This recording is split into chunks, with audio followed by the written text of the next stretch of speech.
ஓம் சிவாய நம. இந்த பதிவை காணும் அனைவருக்கும் அனைத்து செல்வங்களும் பெற வாழ்த்துக்கள். மேலும் துல்லியமான ஜாதக பலன்கள் பார்த்து சொல்லப்படும். புதிய ஜாதகங்கள் எழுதி தரப்படும். கீழே உள்ள போன் நம்பருக்கு தொடர்பு கொள்ளவும். இன்றைய ஆன்மீக பரிகாரத்தில் நாளை வரவிருக்கும் வளர்பிறை பஞ்சமி திதி அன்று வராகி அம்மனை வழிபாடு செய்வதை பற்றி தான் நாம பார்க்க போறோம். வாங்க பதிவுக்குள்ள போகலாம். நாளைய தினம் மார்கழி முதல் நாள் பிறக்க இருக்கிறது. இதோடு சேர்த்து வளர்பிறை பஞ்சமி திதியும் வருது. வராகி அம்மனை வழிபாடு செய்வர்களுக்கு இந்த நாள் ஒரு பெரிய வரப்பிரசாதமாக அமையும். இது நாள் வரை நீங்கள் வராகி அன்னையை வழிபாடு செய்யவில்லை என்றாலும் பரவாயில்லை. நாளை வராகி அன்னையை மனதார நினைத்து பின் சொல்லக்கூடிய முறையில் வழிபாடு செய்தால் உங்களுக்கு சொந்த வீடு மட்டுமல்ல, பணம் பொன் பொருள் சேர்க்கையும் அதிகரிக்கும்.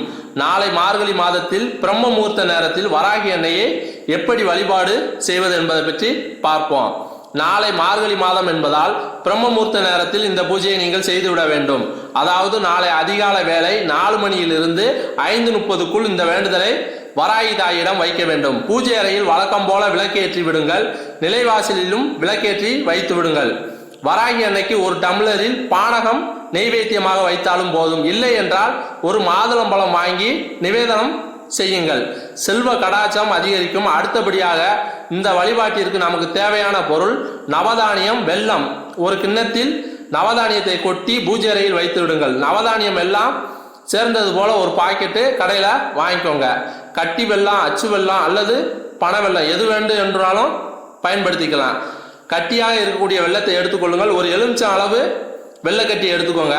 அதை உங்களுடைய உள்ளங்கையில் வைத்துக்கொண்டு உங்களுக்கு என்ன கோரிக்கை இருக்கிறதோ, சொந்த வீடு வேண்டும் என்ற கோரிக்கையோ, சொந்த நிலம் வாங்க வேண்டும் அல்லது வருமானம் அதிகரிக்க வேண்டுமா, அல்லது ஏதாவது வண்டி வாகனம் வாங்கக்கூடிய ஆசை இருக்குதா, தங்கம் வாங்கும் யோகம் வேண்டுமா, ஏதாவது புதுசாக பொருள் வாங்க வேண்டும் என்ற ஆசை, வாழ்க்கையில் முன்னேறுவதற்கு தேவையான வேண்டுதலை வைக்க வேண்டும்.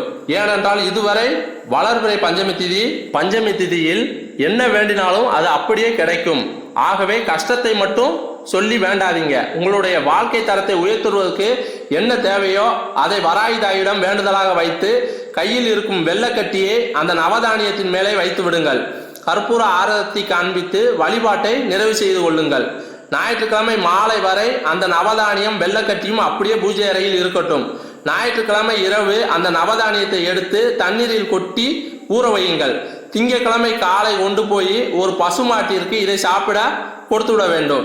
பசுவுக்கு அந்த நவதானியத்தை வைக்கும் போது இந்த வெள்ளத்தையும் போட்டு வச்சிடுங்க. மார்கழி மாதம் முதல் நாள் பிரம்ம முகூர்த்த நேரத்தில் வராகி அன்னையை இப்படி வழிபாடு செய்தால் உங்கள் வாழ்க்கையில் வளர்ச்சி மேல் வளர்ச்சி வந்து கொண்டே இருக்கும். மேலும் இந்த சேனலில் வரும் பதிவுகளை தொடர்ந்து பார்க்க இந்த சேனலை சப்ஸ்கிரைப் பண்ணுங்க, லைக் பண்ணுங்க, ஷேர் பண்ணுங்க. நன்றி.